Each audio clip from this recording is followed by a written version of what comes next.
So what I'm getting Allison to do, we got this leftover old paint. We're gonna paint the ends here just to prevent it from continual checking, because the ends dry quicker, and because of that, then the ends get all checked up. They're already a little bit checked up already, but this is just a little preventative action.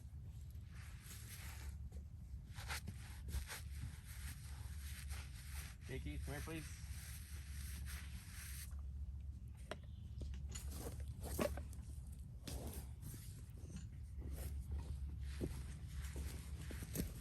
My position, hold that there, hold it here.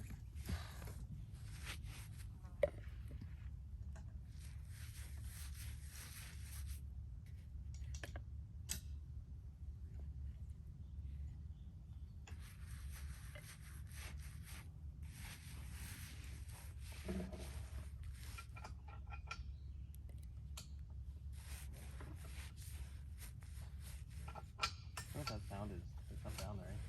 Yeah.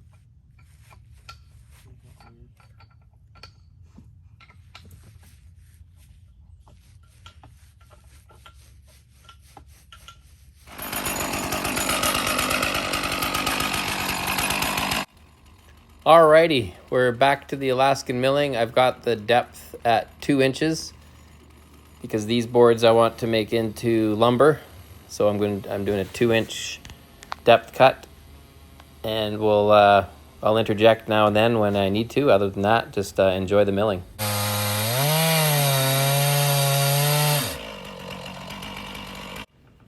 I'm just turning on the additional oiler on the side there. I don't think you see it in the full zoom in, but if you go back one video, you'll see it in full detail.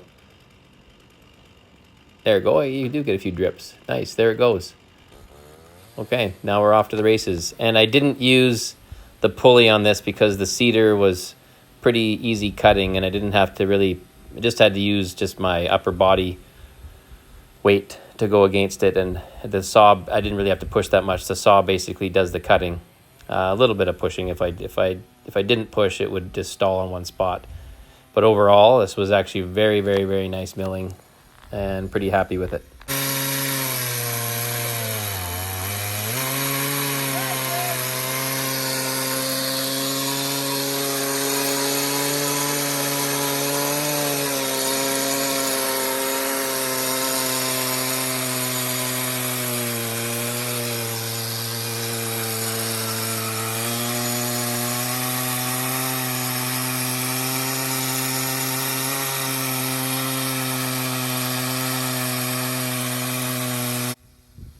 And you'll see in the bottom left corner of the screen there, Keith's putting in a little wedge. Just put it in, just a few taps in, just to keep the board from falling and pinching the bar. And he'll go along and do that every so often up until the very end. So it works pretty good.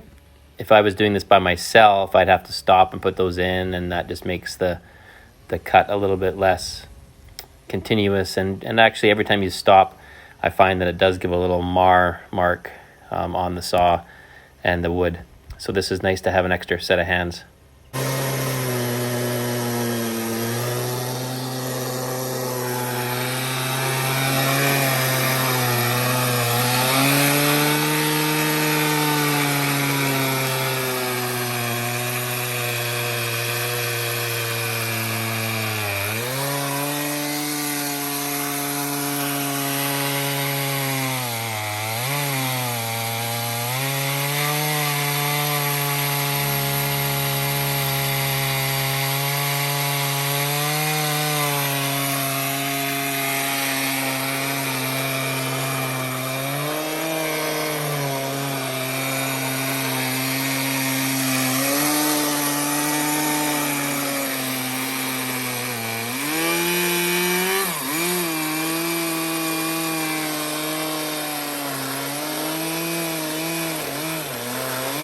When I come to the very end, I kind of angle it back, as you'll see, because that keeps the middle of the mill set on the wood, so it has a less chance of collapsing down.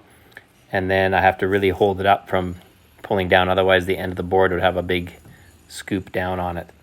So ideally, it'd be good to have someone at the end holding the 2 bars at the end just to guide it straight through, but haven't really done that yet with Keith. So that's a nice little 2-inch piece, which we'll make into 2x4s and 2x6s for our little shed for the garden. That's the plan. That's what this is going to be milled into. Just do 2 inches all the way down. So that's our fun for the day. Okay, Keith and I are going to move these onto the truck.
All right, after seeing it twice in real time, I thought I'd put this on fast motion.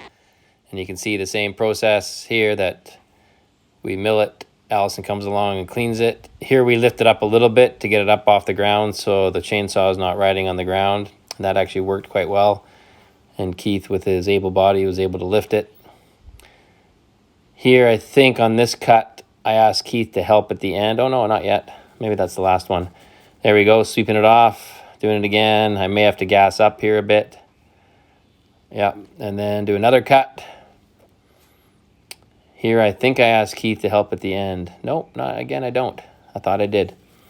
Keep saying that over and over and over again. And the process continues. Just put a little bit of support in the middle, because as you get near the bottom of the log, it starts to get fairly weak. Oh, there I did ask Keith to help. And then we're done. And then I get the last piece and we throw that over to the side. So there we go.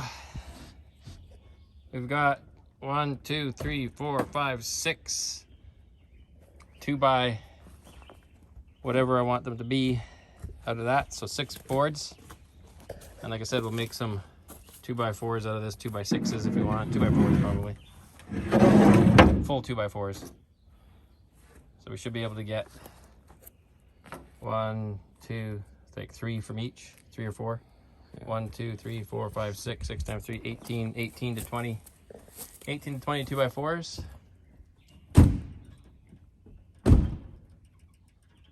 Okay, we're gonna go back and get Allison back for a dentist appointment. There's the old painter. Where's my...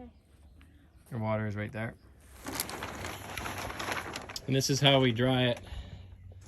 So we make sure we stack it nice and flat and put stickers I think we call them. And then I use these ratchet straps to get it really tight so the sun doesn't bend and curve it. I'd like these to be inside normally, but I don't have enough space. So right now it's just underneath this plastic a little bit so the air can still get to it, but the rain can't.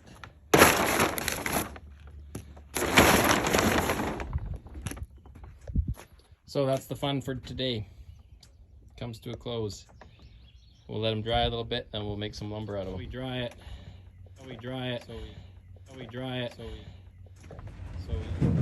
Thanks for watching, everybody. Until next time.